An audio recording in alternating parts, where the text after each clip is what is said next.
শুভ সকাল বন্ধুরা, চলে এলাম সকাল সকাল আবার একটা নতুন ভিডিও নিয়ে তোমাদের সোমা বেঙ্গলি লাইফস্টাইলে। দেখতে থাকো, আশা করি ভালো লাগবে। তো বড়দের প্রণাম ও ছোটদের ভালোবাসা নিয়ে আমি আমার ভিডিওটা এখান থেকেই শুরু করছি। তো তোমরা যে যেখান থেকে আমার ভিডিওটা দেখছো, আশা করি তোমরা সবাই ভালো আছো, আমরাও ভালো আছি। তো দেখো সকালবেলা চলে এলাম আগে চা করতে। সকালের কাজকর্ম সব সেরে নিয়েছি। তো চলে এলাম আগে চা করতে, চাটা করে খেয়ে নেবো, নিয়ে তারপরে আবার রান্না বসাবো। তো চলো চাটা খেয়ে নিই। তো এই দেখো, এই শাকটা কী শাক বলো তো? আমাদের এখানে কিন্তু টক পালন বলে। আমি কিন্তু কোনোদিন খাইনি। তো সেই দিদির বাড়ি থেকে পাঠিয়েছে এটা। তো আরও অনেক শাক পাঠিয়েছে। তো জানি না এই শাকটা কেমন করে রাঁধতেও হয়, তাও জানি না। তো রান্না তো করিনি এখনো কোনোদিন। তো দেখি কি করে রান্না করতে হয়। তোমরা যদি জানো একটু বলো, তো তাহলে আমি সেইভাবে রান্না করব। তো চলো আবার এদিকে রান্নাটাও বসিয়ে দিই, কেননা নয়তো বেলা হয়ে যাবে। এখন শীতের বেলা, বুঝতেই তো পারো। তো দেখো, কালকে মিটুলি কেটেই পাঠিয়েছিল। তো সেই মিটুলিটা ভালো করে ধুয়ে নিয়েছি। তো সেটাই দেখো, আগে ধুয়ে নিয়ে এসেছি। ধুয়ে নিয়ে এসে ওটা চাপিয়ে দেবো, দিয়ে তারপরে যাব ছাদে। অনেক জামা কাপড় আছে, মেলতে হবে। তো কালকে সব কেচে রেখেছি, সেগুলো সব মেলতে যাব ছাদে। তো চলো এটা চাপিয়ে দিই, এটা তারে হতে লাগুক। এর থেকে অনেকটা জল উঠবে, কিন্তু জলটা শুকাতে অনেকটা দেরি হবে। তার এদিকে হোক, আর আমি ওদিকে জামা কাপড়গুলো মেলে দিয়ে আসি। আর পিয়াকে বললাম যে একটু নেড়ে দিতে এসে। তো এসে একটু নেড়ে দিয়ে যাবে। আমি চলে এলাম দেখো ছাদে। তো সমস্ত জামা কাপড় দেখো কালকে কেচে রেখেছিলাম, অনেকগুলো জামা কাপড়। এত জামা কাপড় যে কী করে বের হয় বুঝেই পাই না। আর এই শীতকাল আরও যেন বেশি হয় এখন। তো চলো ঝটপট জামা কাপড়গুলো মেলে দিই। তো গামছাগুলো দেখো প্রথমে দিচ্ছিলাম এখানে, তারপরে মনে পড়লো যে গামছাগুলো রোদ্দুরে ধোয়া যাবে না। তো তারপরে আবার ওখান থেকে পরে আবার নিয়ে গিয়ে ছামার দিকে দিয়ে দেবো। এখন কিন্তু বেলা অনেকটাই হয়ে গেছে। তো দেখো এই যে গামছা দুটো আবার ওখান থেকে নিয়ে নিলাম, নিয়ে আবার এদিকে দিয়ে দিচ্ছি। তো এই জায়গাটায় ছোমাই থাকবে, কেননা এখন এই নারকেল গাছের ছোমা পড়ে থাকবে। এখানে রৌদ্র সেভাবে পড়বেও না। তো তার জন্য ওখানেই দিয়ে দিলাম। আর বাদ বাকি জামা কাপড়গুলো সব এইদিকে দিয়ে দিচ্ছি।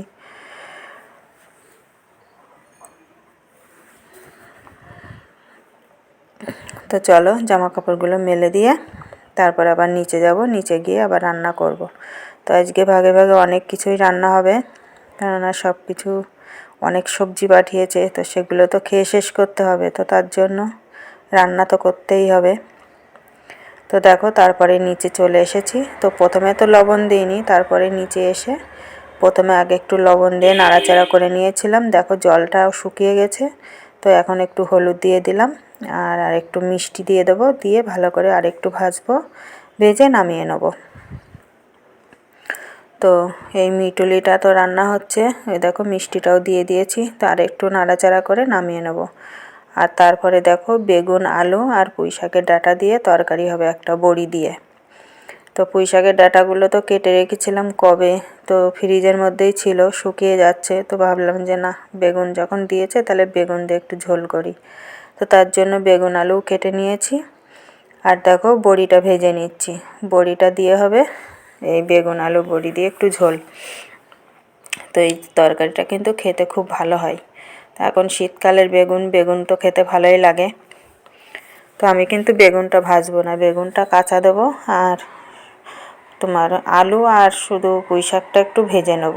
তো এর মধ্যে দেখো কোনো মশলা দেবো না, শুধু পেঁয়াজ ফোড়ন দিচ্ছি আর একটু কালো জিরে ফোড়ন দেবো। পাঁচফোড়ন দেবো ভাবছিলাম, কিন্তু পাঁচফোড়নটা সে কোথায় রেখেছি খুঁজেই পেলাম না। ছোটো বা কোটো তো, সে খুঁজে পাওয়া যায় না কখন কোথায় রাখি।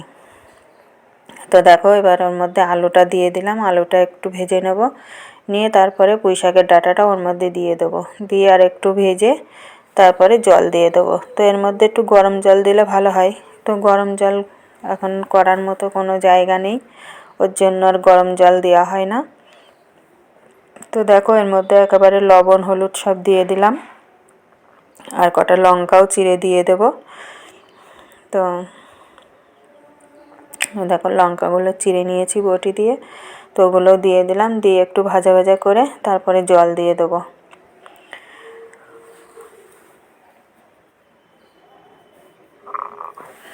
তো দেখো জলটা ঢেলে দিচ্ছি, তো আর একটু জল দেবো, নয়তো ডাঁটাগুলো সিদ্ধ হবে না। তো এবার বড়িগুলো এর মধ্যে দিয়ে দেবো, বড়িগুলো দিয়ে একটু ঢাকা দিয়ে দেবো, তারপরে ফুটে উঠলে জলটা তারপরে তোমার বেগুনটা দিয়ে দেবো।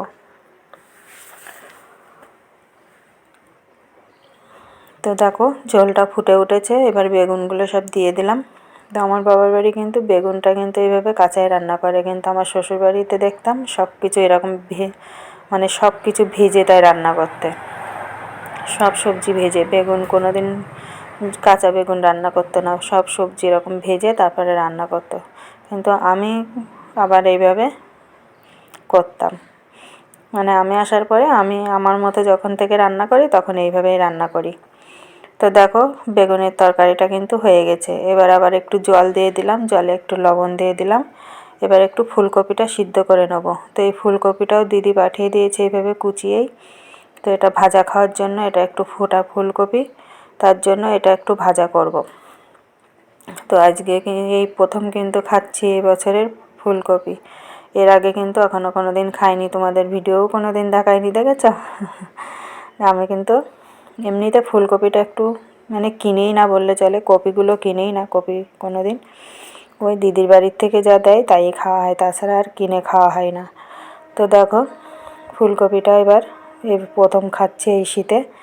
তো এই যে ফুলকপিটা জলে দিয়ে দিয়েছি, জলটা ফুটে উঠলে তো তারপরে দেখো একটু হলুদও দিয়ে দিলাম, দিয়ে আর একটু মানে ফুটলে জলটা ঝরিয়ে তারপরে তেলে দিয়ে দেবো। তো এখন একটু ঢাকা দিয়ে দেবো, একটু ফুটবে, নয়তো কপিতে তো অনেক রকম বিষ দেওয়া থাকে, তো তার জন্য। তো দেখো ফুলকপিটা সিদ্ধ হয়ে গেছে, নামিয়ে নিয়েছি, নিয়ে দেখো কড়াইতে তেল দিয়ে ওর মধ্যে একটু সর্ষে দিয়ে দিয়েছি। তো সর্ষেটা দিয়েছি তখনই দেখো কীরকম চড়বড় করে ফুটতে লাগলো। তো তার জন্য একটু ঢাকা দিয়ে দিলাম, দিয়ে তারপরে যখন বন্ধ হয়ে গেল তারপরে দেখো ঢাকাটা তুলে ফুলকপিটা দিয়ে দিয়েছি। তো এর মধ্যে কিন্তু লবণ দিয়েছি একটু, কেননা সিদ্ধর সময় যে লবণটা দিয়েছি সেই লবণটাতে কিন্তু এখানে হবে না, তো তার জন্য আর একটু লবণ দিয়ে দিয়েছি। আর এতে যদি শুকনো লঙ্কা ফোড়ন দেওয়া হয় আরও কিন্তু খেতে ভালো হয়, কিন্তু শুকনো লঙ্কাটা নেই বলে আমি কাঁচা লঙ্কাটাই দিয়ে দিয়েছি। তো দেখো আমার ফুলকপি ভাজাটাও হয়ে গেছে, আর একটু মিষ্টি দিয়ে দিয়েছি, ফুলকপি ভাজায় একটু মিষ্টি না হলে ভালো লাগে না। তো ফুলকপিটাও নামিয়ে নিলাম, এদিকে ভাতটাও দেখো বসিয়ে দিলাম। তারপরে দেখো চলে এলাম ঘরে। তো ঘরের দেখো আনলাটা কি অবস্থা হয়েছে, তো ঘরের আনলাটা গুছাবো, আর চেয়ারের উপরে জামা কাপড় একেবারে উপচে পড়ছে, তো সেই জামা কাপড়গুলোও একেবারে গুছিয়ে নেবো। তো ওদিকে ভাত হতে হতে এদিকে এই জামা কাপড়গুলো সব গুছিয়ে নেবো, ঘরটাও একেবারে মুছে নেবো, তারপরে হবে খাওয়া দাওয়া। তো সেই সকালে চা বিস্কুট খেয়েছি, সেইটাই কিন্তু খাওয়া, তাছাড়া কিন্তু আর কিছুই খাওয়া হলো না। তো চলো ঝটপট আনলাটা গুছিয়ে নিই, গুছিয়ে নিয়ে আর ওই চেয়ারের উপরে যে জামা কাপড়গুলো আছে সেগুলো গুছিয়ে নেবো। তো আমাদের মেয়েদের সংসারের কাজ তো আর শেষ হয় না, সংসারের কাজ করতে থাকলে করেই যেতে হবে। যখনই নিজেরা মনে করবো যে না এখন একটু ছুটি নেব, তো ছুটি, নয়তো ছুটি নেই। তো আমাদের কাজ আমাদের তো করতেই হবে, ছুটি করলেই পড়েই থাকবে, আরও অগোছালো হয়ে থাকবে। তো কতদিন ধরে চেয়ারের উপরে জামা কাপড়গুলো অগোছালো হয়ে পড়ে আছে, মানে জামা কাপড় কাচি এনে শুকিয়ে চেয়ারের উপরে রেখে দিই, আর ওইভাবেই ওখান থেকেই নেওয়া হয়, ওখান থেকেই গায়ে দেওয়া হয়। আর ঘরে যে কী ইঁদুরের উৎপাত হয়েছে সে আর বলার মতন না, এত উৎপাত করছে ইঁদুর, তা সে আর বলার কিছু নেই। তো ওরা তো উৎপাত করবেই ঘরের মধ্যে যখন আছে, তো কোনোভাবেই তাড়ানো যাচ্ছে না।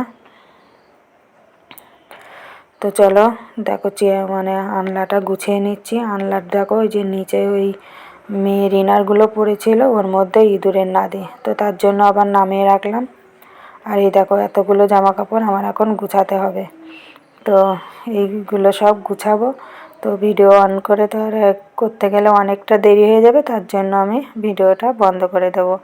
তো দেখো তারপরে দেখো সব কিছু গুছিয়ে নিয়েছি, আনলাটাও গুছিয়ে নিয়েছি, চেয়ারও ফাঁকা করে নিয়েছি, আর বিছানায় দেখো পিয়া এখনও ঘুমাচ্ছে। আর এই যে জামা কাপড়, এতগুলো জামা কাপড় কাচতে হবে, এখনও বাথরুমের ভিতরেও আছে। তো অনেক জামা কাপড়, আজকেও অনেক জামা কাপড় বেরিয়েছে, তো এগুলো সব কাচতে হবে। তো এখন ঘরটা মুছবো, ঘরটা মুছে নিয়ে জামা কাপড় কাচবো, তারপরে চান করব। তো তার মধ্যে আমরা 3 জনাই খেয়ে নেব, খাওয়া দাওয়া করে নিয়ে তারপরে আবার সব কাজ করব। তো চলো, এই ঘরটা মুছে নিয়ে, আমাদের কিন্তু খাওয়া দাওয়া হয়ে গেছে, খাওয়া দাওয়ার পরে এই ঘর মুছছি। তো চলো এবার চান করব, চান করে পুজো দিয়ে তারপরে চান করব বলতে এখনও সেই জামা কাপড়, এতগুলো জামা কাপড় সব কাচতে হবে, তারপরে যে বাসনগুলো বেরিয়েছে সেই বাসনগুলো মাজবো, তারপরে চান করব। তো চলো তারপরে আবার দেখি কখন আসি। তো একবারে আসবো সেই হয়তো রাত্রিরে, তার আগে আর আসা হবে না। তো ঘরটা তো মুছে নিলাম, তো মুছে নিয়ে এবার বাথরুমের কাজগুলো করি। তো দেখো চলে এলাম এখন রাত্রিরে, এই যে আটা মেখে রেখেছি, এই পিয়া বললো মা আটাটা মেখে রাখো। তো তিশাকে আনতে গেছে, তিশা ড্রয়িং ক্লাসে গেছে, তো ওখান থেকে নিয়ে এসে বললো যে আমি রুটিটা করছি, আর আমি এদিকে কতগুলো চাল ভিজিয়েছি, সেই চালগুলোও এখনও গুঁড়ো করার টাইম হয়নি। তো দেখো এই যে এবার চালগুলোও গুঁড়ো করে নেব, এই যে চাল, তো এই চালগুলো গুঁড়ো করতে হবে।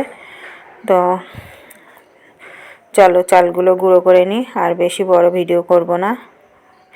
তো আর এখানে ভিডিও সেইভাবে বোঝাও যায় না, ভালো হয় না, পরিষ্কার আসে না, তো তার জন্য আর এখানে ভিডিও করব না। তো আজকের মতো ভিডিওটা এই পর্যন্তই রাখছি, আবার আসবো একটা নতুন ভিডিও নিয়ে। তোমরা সুস্থ থেকো, সাবধানে থেকো, আর আমার ভিডিওটা যদি ভালো লাগে লাইক কমেন্ট শেয়ার করো। আজকের মতো টাটা।